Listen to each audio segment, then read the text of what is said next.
Welcome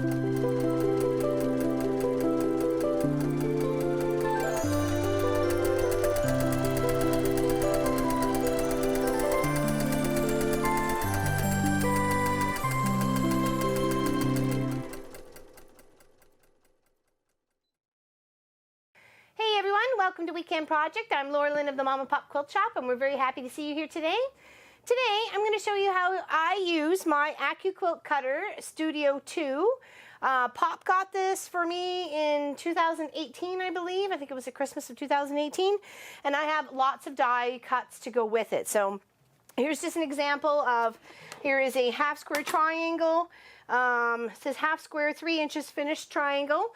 So you can see how the grooves are cut into the foam there, and of course there's actually the steel that cuts is here, like that's the other half of it through the board. So super easy to use, just be careful.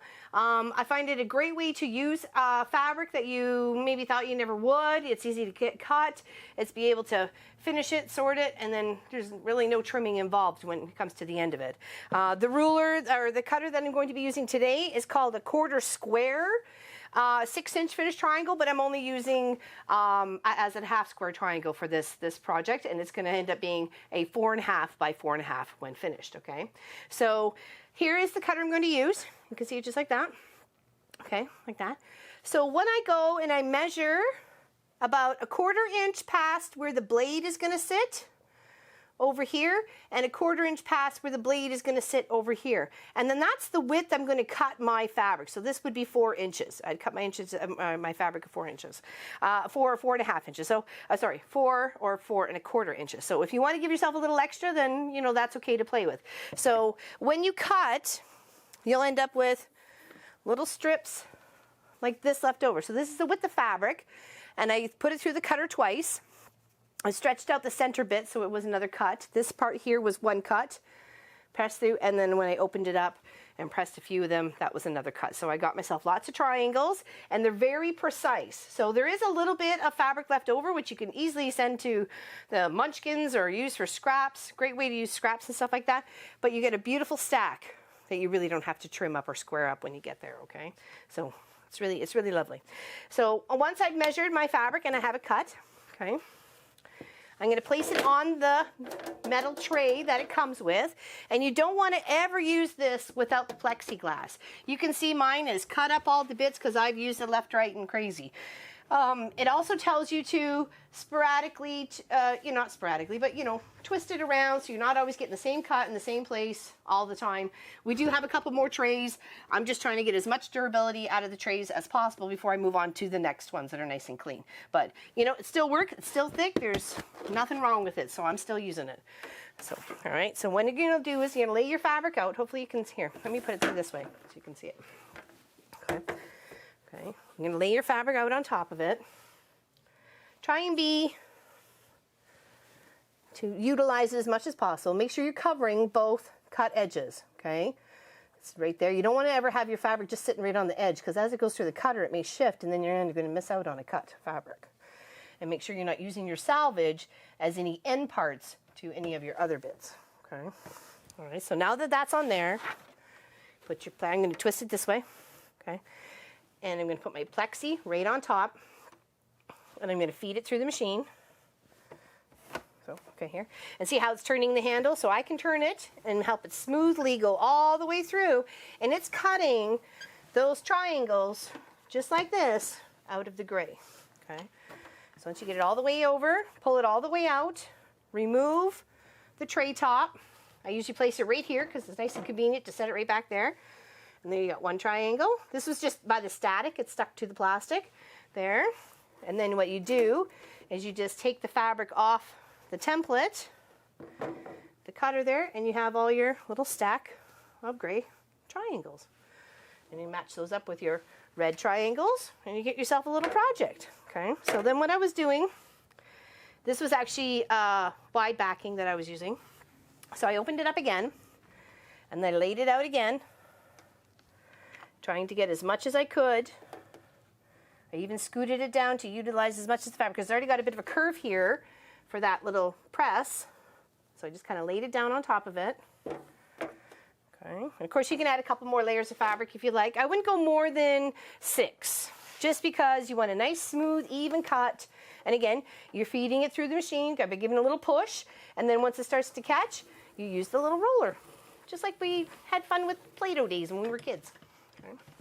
Then pull it all the way out. Take the tray off. Like I said, just by some static, it ends up sticking. Put the top over there. And peel off all your little bits. Okay, so that is just the easiest thing to do. And of course, you do it again, utilize the material, probably get another 6 out of this one. So yeah, no problem at all. So there is a couple of different type of templates out there, or cutters, like the ones here. There is a beautiful hexagon here. Comes with fillers, block fillers, as well as cutters for all different sizes. So it's great for doing a hexagon project, or if you want to try a hexagon project. That's why we ended up picking it up, because I ended up doing a few actually. So made a bag and did a quilt and all sorts of fun stuff. There's also one here by Eleanor Burns. It's called Blazing Star Wall Hanging, but you can definitely make it bigger. So here are the templates that it would be cutting. Okay, just so you can see a really good example there. There's that side. Okay, this is Blazing Star by Eleanor Burns. Okay, but it comes with a pattern, thank goodness. So, because it's giving you all the cuts to make that right there. But you need to be aware that when they want you to cut 16 A's, this would be A, B, and C. It tells you right there, so no worries. You want to make sure you're just laying out the fabric that you need for just A, and not trying to cut all of them at the same time. So just focus on one at a time, like focus on A, get all the cuts done. Obviously not 16 pieces at the same time, but you know, 6 or 5 or whatever, and work your way through the stack. And then again, when you need how many cuts you need for a B, and then same for C. Just focus on each one at a time, because if you could imagine trying to overlay your fabrics over this, it's just going to get really messy in some of these intersections where it's trying to cut through and there's just too much fabric to try and go through. So just focus on one section at a time and you'll get yourself there, okay?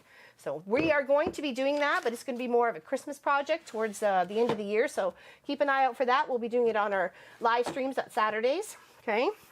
So once you get to this part, let me move this out of the way. You get all your pieces cut. I'm going to show you what you can do with just the half square triangle one. Now, if you go and did a research or a search on the interweb of half square triangle quilt blocks, you will come up with a lot, like a lot. You'd be very surprised. So this is one, it's called a Starburst, and it's really just 36 blocks come together, but you can definitely do it bigger, bulk it out, bigger half square triangles, smaller half square triangles, put 4 of these squares together, make a quilt. You know, you can totally build it out and do whatever you like. It's called Starburst. You can totally find it out there. So I will show you one in the end. But so once you get your 2 right side fabrics together, okay, I'm gonna line them up, and you see there's no tips there, so there's nothing really to trim off. And you're just gonna come and sew on down. It's a very warm day here today. Team cheese!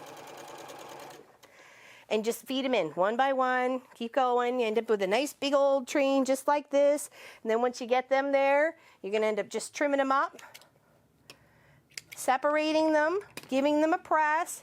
So you're pressing to the dark side, and you're going to end up with 36 just like this, okay? If you want to do the Starburst. Like I said, there's more than enough patterns out there for half square triangle you can shake a stick at. So, and then once you come to that part, once you get them all together, this is the Starburst that I did, okay? So we're going to end up giving one of these away when we do our 12-hour live stream on June 27th to one of the peoples. So I'm making 2, one for me and then one maybe for one of you guys. You just never know. So, but you could totally keep building this, or like I said, you could shorten the block down so it's only 16. And you can put sashing in between and keep bulking them out. You could do it as a Christmas project. You can do it as a patriotic project. I thought about doing this in white, but it seemed very similar to the Hunter's star that I did last year as a table runner, as a quilt as you go. Maybe we can put the iCard link in there so you can see what I used this cutter actually for it. So Yeah, so I was very, very pleased the way that one turned out. It was the red and white to help celebrate Canada Day, which is July 1st here. And it's also Pop and I's 25th wedding anniversary. So we're very, very excited about that. So yeah, even at this size, you can put a few of them together. What do they end up being? Sorry. 25 inches. So 25 inches with some sashing in between gives you like a 55 or 58 by, with a border or something like that, by, you know, same size. That's a fantastic quilt to go, you know, hanging out, camping with, beautiful wall hanging for the wall, or maybe just make a few of these and have a table runner. So, you know, the options are endless, and the pattern designs are absolutely endless when it comes to half square triangles. Like really, you're just limiting yourself if you just think there's only a few. So yes, there's lots and lots and lots. So, but just wanted to make sure that if you were to get any specialty blocks, that you are looking at it in a very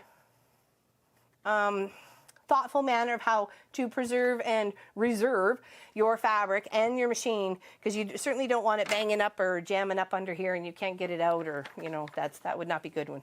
So yeah, I hope if people understand the video. If you have any questions, just leave it in the comments, or you can just send us a message. We hope to see you Saturday at 1 p.m. at our live stream, where we're going to be working on a maple leaf project, because like I said, Canada Day is coming up and we're very excited about that, and we're happy to share it with you guys. Okay, so take care, big hugs, enjoy the day, and we'll see you soon. Starburst with the Accuquilt Cutter Studio 2.